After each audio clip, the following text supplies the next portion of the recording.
Livro Brasil, Coração do Mundo, Pátria do Evangelho, por Francisco Cândido Xavier, pelo Espírito Humberto de Campos. 12. No tempo dos vice-reis. A ação espiritual das falanges de Ismael, reunidas ao esforço dos elevados espíritos que reconstruíam as energias portuguesas, intensifica-se cada vez mais no coração das duas pátrias irmãs. Pelo Tratado de Methuen, assinado em 1703, a Inglaterra, cujo poderio marítimo se consolidava depois dos grandes feitos das armadas de Portugal, da Espanha e da Holanda, passaria a amontoar o ouro do Brasil como principal fornecedora do primeiro e de suas colônias. No capítulo financeiro, o Brasil era, de fato, uma das suas fontes de riqueza, pois que todas as suas reservas se escoavam para o tesouro inglês. Uma sábia disposição do mundo invisível regulamentar a questão dessa forma, adotando essas providências para que a pátria do Evangelho fosse colocada a cavaleiro de novos choques de ambição nos seus territórios. A combinação de Methuen era ruinosa para a indústria portuguesa, mas, nos grandes jogos dos interesses internacionais, semelhantes acordos se faziam necessários. A Inglaterra ficaria com o ouro tangível, enquanto Portugal guardaria o ouro imperecível dos corações, dilatando a sua fé e as suas fronteiras, eternizando o patrimônio das suas tradições e das suas esperanças no tempo e no espaço.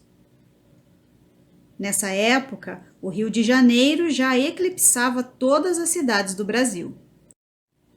Aí, ao lado das águas claras e puras do Rio Carioca, onde os tamoios encontravam sagradas virtudes para a beleza de suas mulheres e para a voz dos seus cantores, já se erguia o casario imenso a descer do cume dos morros para o lençol arenoso das praias.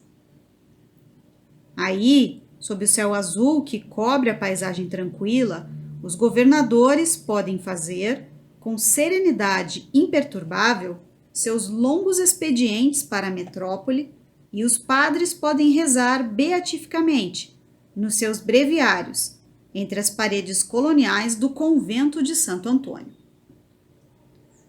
A sociedade tratava de aprender as regras de bem viver, de civilidade, nos livros encomendados especialmente do reino.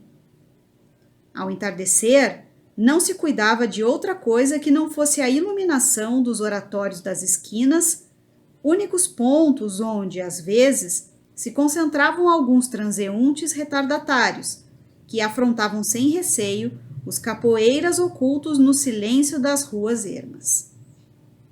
De qualquer modo, porém, às 8 horas da noite não se encontrava mais ninguém pelas vielas escuras, com exceção dos dias de grande gala em que o governador comparecia pessoalmente às festas populares, tendo todos os cuidados de ir a esses folgueiros de rua com os elementos precisos para a iluminação do caminho no regresso à casa. O Rio, de então, como as demais cidades não só do Brasil, mas também de Portugal, não primava pela higiene e pela limpeza. Os igarapés que conheci, ainda no princípio deste século, em algumas pequenas cidades do norte do Brasil, onde se viam, em pleno dia, homens e crianças acertando contas com a natureza, se localizavam então nos recantos mais afastados das ruas, em grandes valas dentro das quais os pobres escravos depositavam, todas as tardes, o conteúdo mal cheiroso dos largos potes de barro carregados à cabeça. Alguns forasteiros ilustres que nos visitaram naquela época arquivaram tristes impressões do Brasil dos vice-reis, cheio dos mais espantosos quadros de imundície.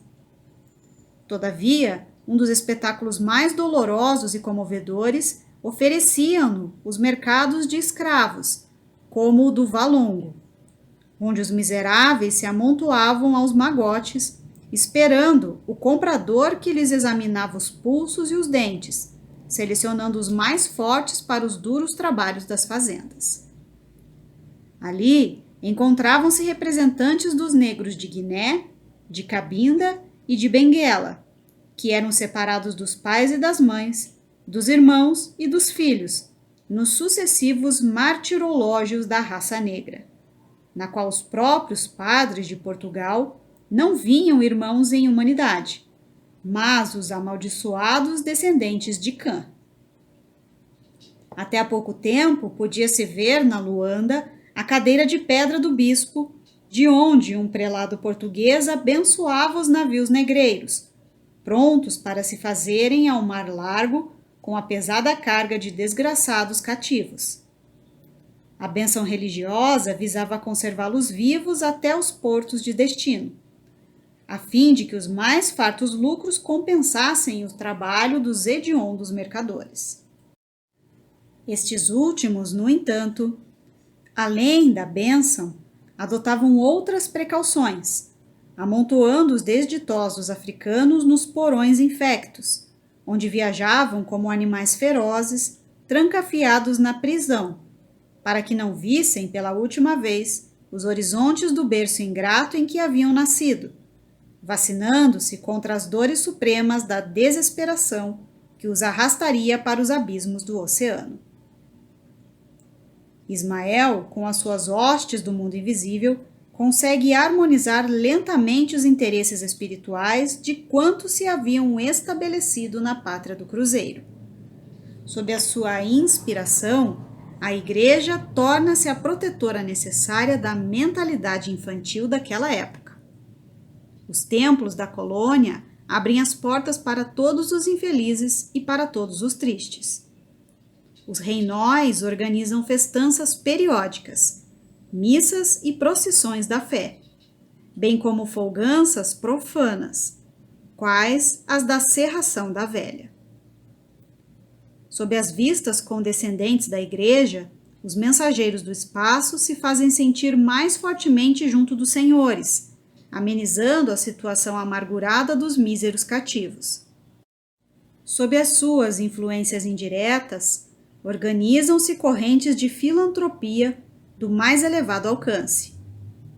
Costumes fraternos surgem espontaneamente no seio da população de todas as cidades brasileiras. O hábito de apadrinhar os negros faltosos ou fugitivos nunca é desrespeitado pelo senhor. Reconhece-se o direito de propriedade aos escravos e o costume de ceder um dia ou dois aos trabalhos dos cativos é confirmado por lei em 1700. Alastra-se o precioso movimento das alforrias na pia batismal, onde, com um óbolo insignificante, são declarados livres os filhos dos escravos. As associações dos negros nas grandes cidades do país, para a realização das suas festas de saudade das paisagens africanas, são numerosas, com permissão de todas as autoridades. Os festejos originais do rei do Congo se elevam a efeito com brilho, a expensas dos senhores. A Igreja no Brasil abre o seu culto a São Benedito e a Nossa Senhora do Rosário, tornando-se um refúgio de doce consolação para os pobres africanos. As ordens religiosas possuíam os seus pretos, que eram bem tratados e jamais poderiam ser vendidos. Nas fazendas, agrupavam-se eles em famílias que, a mais das vezes, eram plenamente alforriadas em testamento dos proprietários. Todos os hábitos em voga na época dão testemunho da liberdade brasileira, porquanto, em nosso país, nunca a emancipação foi impedida por lei, como em outras nações. A filantropia dos brasileiros cedo começou o movimento abolicionista, e a prova da profunda assistência espiritual que acompanhava essas ações na pátria do Evangelho é que nunca teve o Brasil um código negro, à maneira da França e da Inglaterra.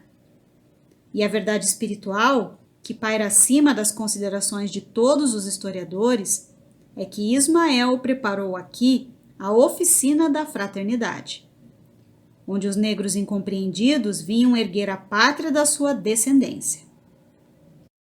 Se sofreram nas mãos de alguns escravocatas impiedosos, seus prantos e seus sacrifícios iam florescer ao tênue rocio das bênçãos do céu, na terra do Evangelho, clarificando-lhes mais tarde os caminhos, quando seus corações resignados e sofredores se dilatassem na alma fraterna dos filhos e dos netos.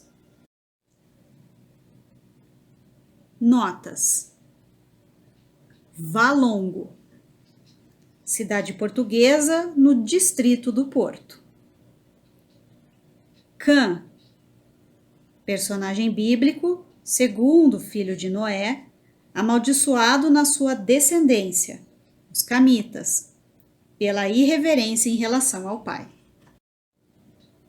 Cerração da Velha, antiga tradição popular, integrada aos rituais de passagem, ligada ao simbolismo da regeneração e renovação.